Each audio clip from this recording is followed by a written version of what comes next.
शंकर भगवान को प्रसन्न करना है तो एक धतूरा, एक चावल का दाना, धतूरा चढ़ाओ शिवलिंग पे, चावल का दाना सुंदरी की, हाथ रखो चावल के दाने पर और शिव जी से अपने मन की बात प्रदोष के दिन, प्रदोष काल में, शाम के समय चंद्रमौलेश्वर महादेव का नाम लेकर कह दो।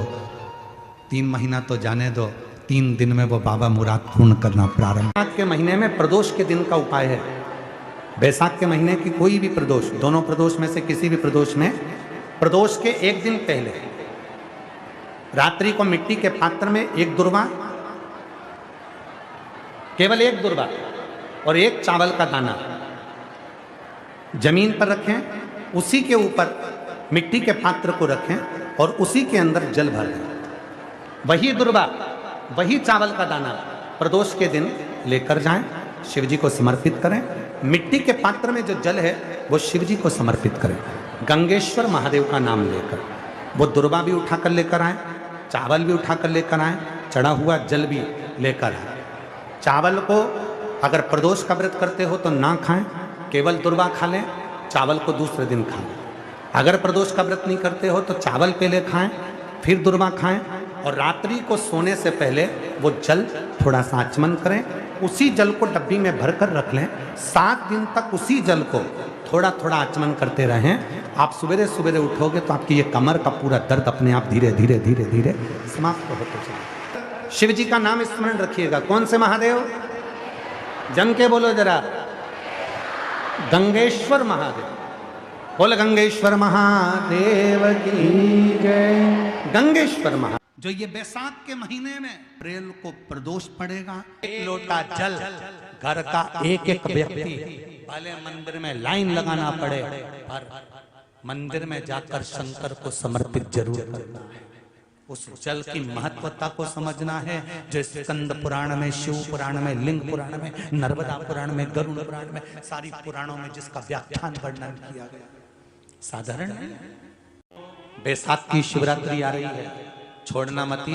बेलपत्री का पत्ता जल में डालकर भले पत्ते को निकाल देना और वो जल, जो रोग है, जो बीमारी है, संपदा नहीं आ रही हो, दुकान नहीं चल रही हो, व्यापार नहीं चल रहा हो, बच्चे चिड़चिड़े हो गए हो, क्रोध पड़ रहा हो, तो भी बाबा पर घर के प्रत्येक व्यक्ति 1 लोटा जल जरूर चढ़ा के आना, शिव को नमन कर कर आना। ये मौका नहीं मिलता।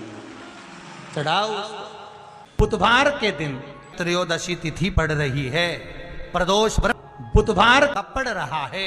प्रदोष काल का दीप, प्रदोष काल की आराधना, प्रदोष काल की साधना और प्रदोष काल में परमात्मा का लिया गया नाम हमारे करोड़ों करोड़ों करोड़ों करोड़ों पुण्य को प्रबल कर देता है और हमारे पाप को छीन। बुधवार की प्रदोष पड़ती है तो शिव रजत भवन में निवास करते हैं। बुधवार की प्रदोष कामना की पूर्ति करती है। प्रदोष पड़ती है, उस प्रदोष पर प्रदोष काल में अगर 1 आधी चम्मच भी गौ माता का दूध मिल जाए, एक छोटी सी कटोरी में सीधे हाथ में दूध और उल्टे हाथ में दूध, जल का पात्र या उसी पात्र के ऊपर दूध का पात्र रखकर हाथ में लेकर जो शंकर के शिवालय में देहली पर खड़ा होकर शंकर से अपनी कामना कर कर शंकर के मंदिर में जाकर दूध अशोक सुंदरी वाली जगह पर चढ़ाकर जल शंकर के शिवलिंग पर जो समर्पित कर देता है, देवाधिदेव महादेव उसकी कामना पूर्ण कर देते हैं। एक दिन शाम का समय, प्रदोष का दिन, प्रदोष का दिन, प्रदोष काल, शाम का समय, भगवान देवाधिदेव महादेव माँ जगतजननी पार्वती जी के साथ में भ्रमण पर निकले। देखिए, अगर प्रदोष का व्रत नहीं कर सकते, प्रदोष के दिन आप व्रत नहीं कर सकते, मान लो आपसे भूखा नहीं रहा जाए, प्रदोष का व्रत नहीं कर सकते, प्रदोष के दिन आप भूखे नहीं रह सकते, मंदिर भी नहीं जा सकते, दिया भी नहीं लगा सकते, तो शिव महापुराण की कथा कहती है कि प्रदोष के दिन, प्रदोष काल में अपने ही दरवाजे के पास में देवाधिदेव महादेव का स्मरण कर कर लक्ष्मी की वृद्धि के लिए, कार्य सिद्धि के लिए, संपदा को प्राप्त करने के लिए आप अपने ही दरवाजे के पास में एक दीप लगा सकते हो। कौन से दिन? प्रदोष के। एक बात और अच्छे से समझ लीजिए, जो बच्चे चिड़चिड़े होते हैं, चाहे घर में बेटे हों, बहुएं हों, सास हो, ससुर हो, परिवार में छोटे छोटे बच्चे हों, चिड़चिड़ प्रवृत्ति करते हों या चिड़चिड़ा स्वभाव हो, जरा जरा सी बात में क्रोध आ जाता हो, बोलने का भान नहीं रह पाता हो, शब्दों के बाण चलते हों, तो महाराज प्रदोष के दिन, प्रदोष काल में बेलपत्री के पेड़ के नीचे एक, जो पत्ता आपके पास में हो, पान का मिल जाए तो पान का, पीपल का मिल जाए तो पीपल का, बेलपत्र का मिल जाए तो बेलपत्र का, उस पत्ते पर मात्र थोड़ा सा शहद और 7 दाने चावल के रखकर घी का दिया लगा दो महाराज, और थोड़ा सा जल हाथ की अंजलि में लेकर भगवान देवाधिदेव महादेव का स्मरण कर कर कि इस बेलपत्री के वृक्ष के नीचे माता लक्ष्मी, पार्वती, सरस्वती विराजमान है। इसी बेलपत्री के पेड़ के नीचे मेरे देवाधिदेव महादेव का 12 ज्योतिर्लिंग का स्वरूप प्रकट है। उनका स्मरण कर कर जल चढ़ा दीजिए और उसका स्मरण कर लो जो चिड़चिड़ प्रवृत्ति करता हो, क्रोध करता हो, जिसको बोलने का भान नहीं होता हो, सम्मान नहीं देता हो, अपशब्द कहते हो, उनका स्मरण कर कर आप छोड़ेंगे। एकदम एक प्रदोष करेंगे, दूसरे प्रदोष तक तो आपको कोई दिक्कत ही नहीं है। 2-3 प्रदोष कर कर देखिए, बाबा कृपा करें। बच्चों को पढ़ने का कह रहे हो, पढ़ने बैठो, पढ़ने बैठो, पढ़ने बैठो, पढ़ने बैठो, तो एक आध प्रयास बच्चों के लिए भी कर लिया करो कि भाई ठीक है, बच्चे लोग विद्या में प्रबल होंगे।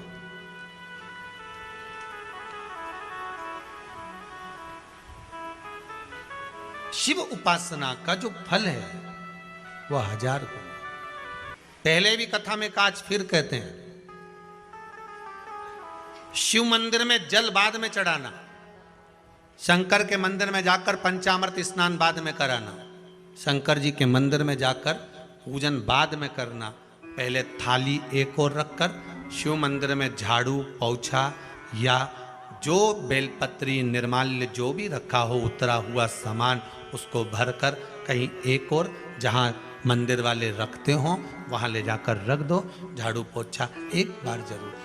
पूजन करने से पहले सबसे पहले सफाई का ध्यान रखो और एक विश्वास रखना, आप मंदिर की सफाई नहीं कर रहे हो, फिर निवेदन करूंगा आपको, आप मंदिर की झाड़ू नहीं लगा रहे हो, आप मंदिर की सफाई नहीं कर रहे हो, आप मंदिर में पोछा नहीं लगा रहे हो। जितना हाथ आप मंदिर में फेर रहे हो सफाई के लिए, उतना आपके जीवन में जितना दुख है, जितनी तकलीफ है, जितना कष्ट है, जितनी बीमारी है, उस पर हाथ फेर रहे हो, मंदिर में नहीं फेर रहे हो।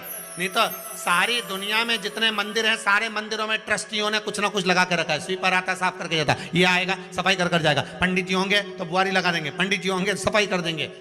उन्होंने तो पंडित जी को बोल के रखा है कि साफ कर दो, पंडित जी करते भी हैं, पर पहला फर्ज आपका है कि आप मंदिर में आए हो तो पहले आप सफाई करो। क्यों? क्योंकि हम उसका द्वार साफ रखें। आज के समय में तो एक नियम हो गया साहब कि मंदिर में जाते हो तो मंदिर के दरवाजे पर चप्पल उतार के जाते हो, नहीं तो शास्त्र रीति तो ये कहती है कि मंदिर में भगवान सामने बैठा है तो उसके सामने चप्पल भी नहीं उतरना चाहिए। तो कई लोग कहते हैं मंदिर के अंदर थोड़ी ना उतार, हम तो जीने से भी बाहर, एकदम गेट के बाहर वहां उतार, पर सामने तो है ना, सम्मुख में तो है। तुम्हारे यहां अगर 4 लोग दिवाली मिलने आते हैं ना, तो तुमने चप्पल रखने का भी स्टैंड बनाकर रखा है, साइड में उतारिए, दहली पर मत उतार देना, थोड़ा साइड में उतारो, सामने से सब आते जाते रहते हैं, सामने उतारो, सम्मुख में क्यों उतार रहे हो?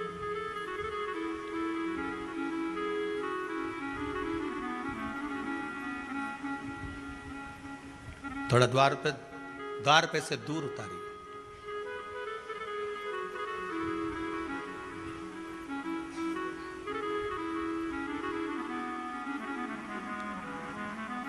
अभी तो कुबेरेश्वर धाम में काम चल रहा है। आप लोग जो दान दे रहे हो, आपके दिए हुए दान से निर्माण चल रहा है। अभी तो आप पहनकर जूता चप्पल भी अंदर आ जाते हो।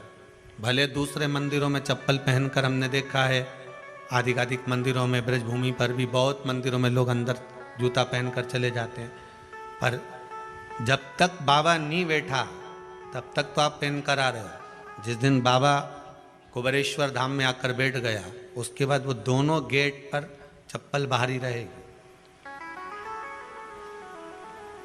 आओ आप, कंकर से शंकर जब शरीर से लगेगा तब सुख भोगोगे, आनंद भोगोगे, सुख की प्राप्ति। अपने द्वार पर भी कितना सुंदर लिखा है भविष्य पुराण के अंतर्गत। और विष्णु पुराण में भृगु बाबा का चरण का चिन्ह भगवान विष्णु की छाती पर रहा। भगवान विष्णु की छाती पर भृगु बाबा के चरण का चिन्ह रहा।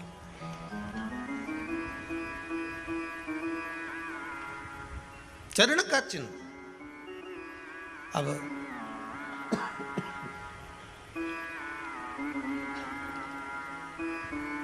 भविष्य पुराण में लिखा है कि अगर हम मंदिर के द्वार पर घर के चौखट के एकदम सामने चप्पल उतार देते हैं, 7 बार दिन भर में से, कितनी बार? 7 बार विष्णु पुराण कहती है ऐसा कोई दिन नहीं होता जिस दिन दरवाजे पर 7 बार लक्ष्मी आकर खड़ी नहीं होती हो। कल एक कथा कही थी आपको कि प्रत्येक मनुष्य के भाग्य में सुख लिखा है, केवल मंथन करना।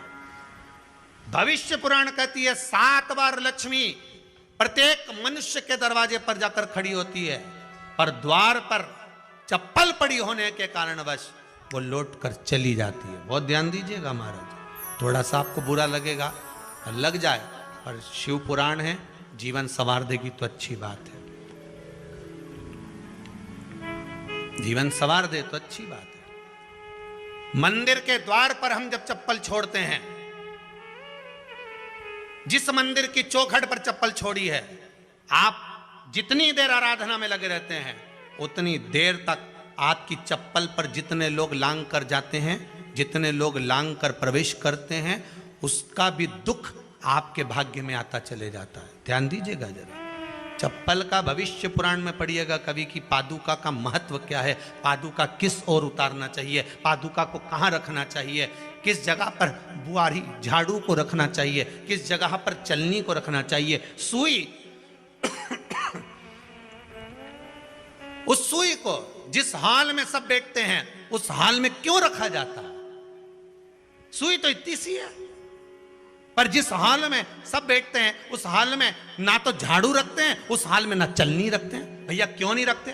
कारण क्या है कि जिस हाल में सब बैठकर बात करें, आवक जावक की बात हो, व्यापार की बात हो, लक्ष्मी की बात हो, प्रेम स्नेह की बात हो, आपस में बैठकर सब चर्चा कर रहे हो, अगर वहां छलनी होगी, झाड़ू होगी, तो बैठे बैठे बात करने में विवाद चालू हो जाएगा। 15-20 मिनट तुमने बहुत प्रेम की बात करी, अच्छे से बात करी, पति पत्नी बहुत प्रेम की बात कर रहे थे, मालूम पड़े बात करते करते से कब झगड़ा उत्पन्न हो जाए तो समझ में नहीं आया। हमारी बहू को क्या हो जाता है, बैठे बैठे बात करते करते झगड़ा कर देती है, जरा सी बात में झगड़ा चालू हो जाता है। कारण क्या है? जिस हाल में तुम बैठ रहे हो, जिस कमरे में तुम बैठ रहे हो, जिस हाल के अंदर सब बैठकर चर्चा करते, बात करते, चित्त करते, आपस में बैठकर सब लोग एक दूसरे के बातचीत करने बैठे हैं, आए व्यय देखने बैठे हैं, दुकान व्यापार की बात करने बैठे हैं, उस जगह पर भी झगड़े का क्रम कहां से आ गया? एक ना एक का मुंह क्यों फूल गया? कारण क्या था? कोई बात टेंशन क्यों आ रहा है? मतलब उस हाल में या तो चलनी रखी है या झाड़ू रखी है, भले तुमने सोफे के नीचे फंसा दियो, भले तुमने पीछे फंसा दियो, पर पड़ी जरूर है, रखी जरूर है, कहीं ना कहीं पड़ी होगी। क्यों कहते हैं कि जिस हाल में आप बैठ रहे हो, जहां पर आप संपदा की बात कर रहे हो, दौलत की बात कर रहे हो, व्यापार की बात कर रहे हो, व्यवसाय की बात कर रहे हो, उस हॉल में अगर कहीं कैलेंडर टंगा हो, कोई सामान ऐसा रखा हो, कोई पर्दा ऐसा लगा हो, कोई चीज ऐसी लगी हो, तो उसमें एक सुई उसमें रख दीजिए। क्यों कहते हैं? हमारे यहां दूल्हा भी जाता है ना, तो उसका जो साफा बनता है या जूता उसको पहनाते हैं, उस तक में पिन टच करके भेज देते हैं। बोलो सही है कि गलत है? दूल्हा तोरण लगाने जा रहा है, दूल्हा तोरण देने जा रहा है, तो उसके जूते में भी पिन घुसेड़ कर भेजते हैं, पिन लगा कर भेजते हैं, उसके साफे में पिन लगा कर भेजते हैं। एक भले सुई नहीं लगाएंगे तो आल पिन लगा कर भेज देंगे। क्यों भेजते हैं? उसका कारण क्या? कि लक्ष्मी को लेने जा रहा है, संपदा लेने जा रहा है, और जिसको वो ब्याह करने जा रहा है उसका संबंध सुई और धागे के संबंध जैसा हमेशा सिला हुआ होना चाहिए, उधेड़ा ना जाए, कैंची जैसा कटा हुआ नहीं होना चाहिए। एक एक प्रमाण को जरा देखो तो। और दुनिया के लोग कहते हैं साहब हमारे यहाँ तो सुख नहीं है, शांति नहीं। शांति तुमने भंग करी, कोई दूसरा भंग करा। चप्पल उतार दी दरवाजे पर, मंदिर के द्वार पर। हम तो यहाँ तक कहेंगे पशुपति व्रत करने जा रहे हो, पशुपति व्रत को धारण करने जा रहे हो, एक सोमवार मत पहनो चप्पल। जब मंदिर जा रहे हो तब दिन भर पहनो, मंदिर जाओ मत पहनो। कोई जरूरी है कि मंदिर पहनने चप्पल पहनना जरूरी है?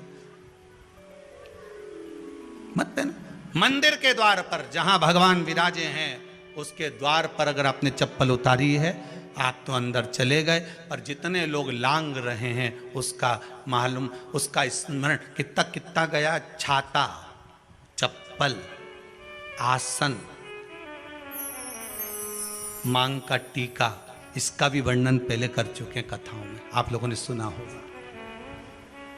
छाते का भी वर्णन किया। किसी का छाता बारिश में तुम लेकर आ गए, पानी गिरने लगा, जी जी तुम्हारा छाता देना, छाता तो लेकर आ गए, पर जितने दिन तुम्हारे घर में रखा हुआ है उतना दिन तक हिसाब लगा कर रखना कि 15 दिन रखा तो तैयारी रख लेना। 15 दिन में कितने घंटे हुए, कितने घंटे कितने पल, उतना आपको दुख भोगना पड़ेगा। दूसरे का छाता आया, इसलिए कोई प्राण छोड़ता है, मरता है, तो उसके पद में यही सब चीजें देना पड़ती। क्या क्या बोलते जाओ, छाता, चप्पल, आसन, माला, सब देना पड़ता है। बोलो देते कि नहीं देते? तो क्यों देना पड़ता है? छाता क्या काम का कि छाता देना पड़ेगा? क्या व्यक्ति 24 घंटे क्या धूप में रहता था कि पानी में रहता था जो छाता देना पड़ेगा? चप्पल क्यों देना पड़ेगा? किस लिए देना पड़ेगा? उसका शास्त्र प्रमाण।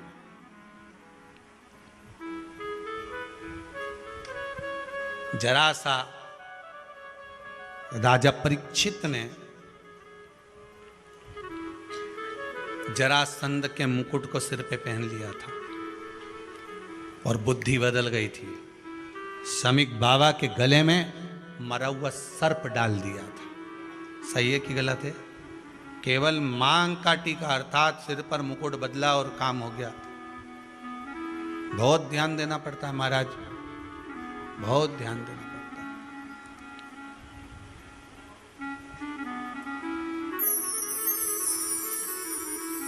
तुम्हारी चप्पल कोई ले गया, तुम रो रही, किसी ने पूछा क्या हो गया? मेरी चप्पल कोई ले गया था, फिर मैं दूसरे की ले गई। तुम्हारी कोई दूसरा ले गया, तुम दूसरे की ले।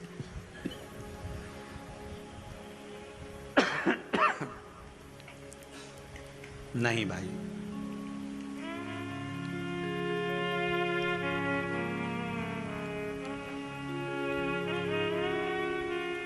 उसको प्राप्त करने के बहुत तरीके हैं।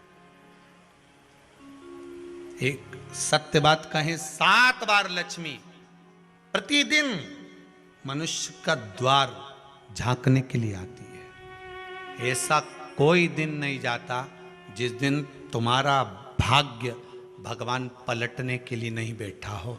वो तो इंतजार करता है कि ये गेंद फेंके और मैं चौका छक्का लगा दूं। वो कहते हैं ना, एक ओवर में कितनी गेंद फेंकते हैं? जम के बोलो। अरे एक ही फेंकते हैं। एक ओवर में कितनी गेंद फेंकते हैं? एक। वही गेंद बार बार फेंकते हैं ना, गेंद तो एक ही है नहीं। वो तो बार बार गिनाया तो 6 बार गिना, तो फेंकी तो एक ही है कि बदल बदल के फेंक दी, पीली नीली हरी गुलाबी? नहीं, एक ही है।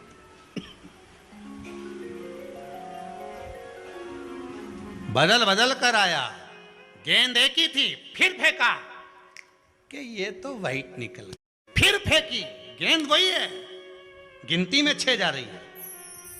1 साल निकल गया, 1 दिन निकल गया, फिर गेंद फेंकी, अरे साहब एक भी रन नहीं बना, फिर फेंकी, अभी भी नहीं बना, फिर फेंकी तो क्या बाउंड्री तक तो पहुंच गई है, अब की बार जो फेंकी तो क्या ऊपर से निकल गई, सीधे 6 पे पहुंच गई। भगवान भी ये कहता है, एक ही गेंद है, 6 बार फेंकी है। शास्त्र कहता है 7 बार दरवाजे पर लक्ष्मी आती है, मौका देखती है कि कब मौका मिले मैं इसके घर में प्रवेश कर जाऊं। पर कभी कभी ये निंदा करती दिखती है, कभी बहू की चुगली करती दिखती है, कभी टीवी में मन लगाए दिखती है, कभी सुई धागा लेके बैठी मिलती है, कभी झाड़ू लगाती फिरती है, कभी दरवाजे पे चप्पल खुली मिल जाती है, कभी कुछ मिल जाता है। मैं बार बार आती हूँ, अब नहीं माने तो मैं कई करूँ, मेरे को तो जाना पड़ेगा। मेरे को तो जो नियम है, सर्विस करने वाला, नौकरी करने वाला तो टाइम पे आएगा। तुम भले कंप्यूटर चलवाओ, चाहे मोबाइल उड़वाओ, चाहे तुम लिखा पढ़ी करवाओ, बोलो सही है गलत है, उसको तो करना है। बोलो साहब क्या करना पड़ेगा, लग जाओ कंप्यूटर पे, लग जाओ, उठाओ मोबाइल, ये तो उसको तो करना है। वो तो टाइम पे पहुंच गया 9 बजे, लक्ष्मी जी भी टाइम पे आती है। आई दरवाजे पे क्या देखा उसने कि ऐसा ऐसा है, कई कई की तो आदत पड़ी, रोटी घर में बना हुआ सारा दाल चावल सब्जी वब्जी जो बच गई उठा के मैं दरवाजे के पास में रख के आ गई। लक्ष्मी जी सोचे बताओ ऐसा तो पहले से रख, अंदर चली गई और ऐसा खिला दिया तो मैं तो नहीं जाऊं। लक्ष्मी जी वापिस चलती। कई लोगों की आदत, आटा छना हुआ, ऊपर की जो चापड़ थी उनने कहा गाय खा के चली जाएगी, ओटला पे पटक के आ गए। लक्ष्मी जी इतने में आई कि चापड़ तो यहाँ पटक के चली गई, मैं काय को जाऊं, छलनी में से जा उधर, नहीं जाऊं। कितना कितना कहा है महाराज, केवल 1 दिन का इंतजार रहता है, दिवाली आए लक्ष्मी जी महाराज घर आएगी ने, लीप लिया ने, पोत लिया ने, मांडना भी मांड लिया, लक्ष्मी जी का पाँव भी मांड लिया ना, कमल का फूल भी मंगवा लिया, गेंदा की माला भी बुलवा ली, सारी गेंदा वेंदा की माला दरवाजे पे भी लगा दी, चौक मोक पूर के बेटी इंतजार में, लक्ष्मी जी आएगी, लक्ष्मी जी आएगी। लक्ष्मी जी बोली मैं तो रोज आऊँ री जी, मैं तो रोज आऊँ, पर कई करूँ थारी बुद्धि काम नहीं करे, मैं कई करूँ, मैं तो रोज आऊँ। फिर के लक्ष्मी मैया अब की बार आ गई तो जाजे मती रही, बड़ी तकलीफ में हूँ। लक्ष्मी जी बोली नहीं जाना तो पड़ेगा, दिवाली का दिन है, हमारे 10 के घर जाना पड़ता है, बड़ी मुश्किल से तो गुजिया पपड़िया मिलता है, नहीं जाऊंगी तो अच्छा नहीं लगेगा, तो जाना तो पड़ेगा, पर रोज आऊंगी, प्रतिदिन आऊंगी। तू अगर मुझे रोक सकती है और अपने घर में बुला सकती है तो बुला ले, और आऊंगी मैं प्रतिदिन और जाऊंगी भी मैं प्रतिदिन। लक्ष्मी आती भी खूब है और जाती भी खूब है, एक जगह टिकती कभी नहीं है, बस उसको बुलाने का तरीका होना चाहिए।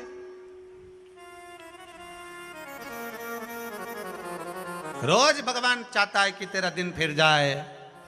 कथाओं में भी आप लोग बोलती हो, आंवला नवमी वगैरह की बोलना, जैसे ही का दिन फिर या, ऐसी बोलती हो ना, कथा कहानी सुनती हो जब, कैसे बोलते हो कहानी सुनने के समय पे, जैसे ही का दिन फिर आने वैसा हमारा दिन फेर जे माता, ऐसा कर जे माता। तो माता जी बोले मैं तो रोज का दिन फेरूं तेरा, तो काहे के चिंता करे री कमला, काहे चिंता करे, मैं तो रोज का फेरू, तू सुधरे तो मैं तो बिल्कुल तैयारी में। ब्राह्मण बेलपत्री को भर रहा था, बेलपत्री ब्राह्मण भर रहा था, पार्वती जी ने शिव जी से कह दिया इसके पास कुछ भी नहीं है, आपका भगत है ये, आपका भगत है, इसके पास कुछ भी नहीं है, आप कृपा नहीं करोगे। शंकर भगवान बोले आज प्रदोष का दिन है, प्रदोष काल में ये मेरी सेवा में लगा है। सुनो पार्वती, जितनी बेलपत्र इसने उठाकर रखी है वो बेलपत्र स्वर्ण मुद्रा के बराबर हो जाएगी, तो चिंता मत कर। शिव पार्वती को कहकर चल दिए। शंकर पार्वती बात कर रहे थे, इतने में एक सेठ ने सुन लिया कि जितनी बेलपत्र भर के ले जा रहा है उतनी स्वर्ण मुद्रा हो जाएगी। बनिया ने सुन ली, सेठ ने सुन ली, तो जैसे ही शंकर पार्वती गए, सेठ जी उस ब्राह्मण के घर चले गए, 100 सोने की मुद्रा देकर कहा जितनी बेलपत्र है चढ़ी हुई मुझे दे दे। जो चढ़ी हुई बेलपत्र है वो मुझे दे दे। महाराज